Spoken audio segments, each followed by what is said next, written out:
തദ്ദേശ സ്വയംഭരണ സ്ഥാപനങ്ങളിലെ വാർഡ് വിഭജനത്തിന്റെ കരട് വിജ്ഞാപനമായി ഗ്രാമപഞ്ചായത്തുകളിൽ 1375 പുതിയ വാർഡുകൾ, മുനിസിപ്പാലിറ്റിയിൽ 128 പുതിയ വാർഡുകൾ, കോർപ്പറേഷനിൽ 7 പുതിയ വാർഡുകൾ.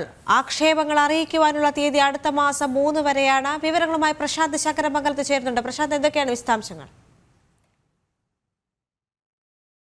ജനസംഖ്യയും ഭൂപടവുമാണ് ഈ കരട് വിജ്ഞാപനത്തോടൊപ്പം ചേർത്തിട്ടുള്ളത്. കരട് വിജ്ഞാപനം പൊതുജനങ്ങൾക്കും ലഭ്യമാണ്. തദ്ദേശ സ്വയംഭരണ സ്ഥാപനങ്ങളിലും അതുപോലെ തന്നെ ജില്ലാ കളക്ടറേറ്റിലും ഡീലിമിറ്റേഷൻ കേരളയുടെ വെബ്സൈറ്റിലും ഇത് ലഭ്യമാണ്. വിജ്ഞാപനം അനുസരിച്ച് ഗ്രാമപഞ്ചായത്ത്, മുനിസിപ്പാലിറ്റി, കോർപ്പറേഷൻ എന്നിവിടങ്ങളിലാണ് അധിക വാർഡ് ഉണ്ടാകുന്നത്. ഗ്രാമപഞ്ചായത്തുകളിൽ 1375 വാർഡുകളും മുനിസിപ്പാലിറ്റികളിൽ 128 വാർഡുകളും കോർപ്പറേഷനുകളിൽ 7 വാർഡുകളുമാണ് പുതുതായിട്ട് നിലവിൽ വരുന്നത്. പൊതുജനങ്ങൾക്ക് പരാതി അറിയിക്കുവാനുള്ള അവസരമുണ്ട്. ഡിസംബർ 3-ാം തീയതി വരെയാണ് ഈ പരാതി അറിയിക്കാനുള്ള അവസരം നൽകിയിരിക്കുന്നത്. ഇതൊരു പൂർണ്ണമായും ഈ ഡിജിറ്റൽ സാങ്കേതിക വിദ്യയുടെ അടിസ്ഥാനത്തിലാണ് ഈ വാർഡ് വിഭജനം നടന്നിരിക്കുന്നത്.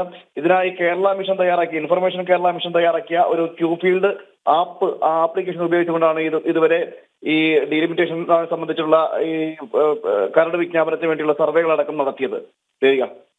ശരി പ്രശാന്ത്.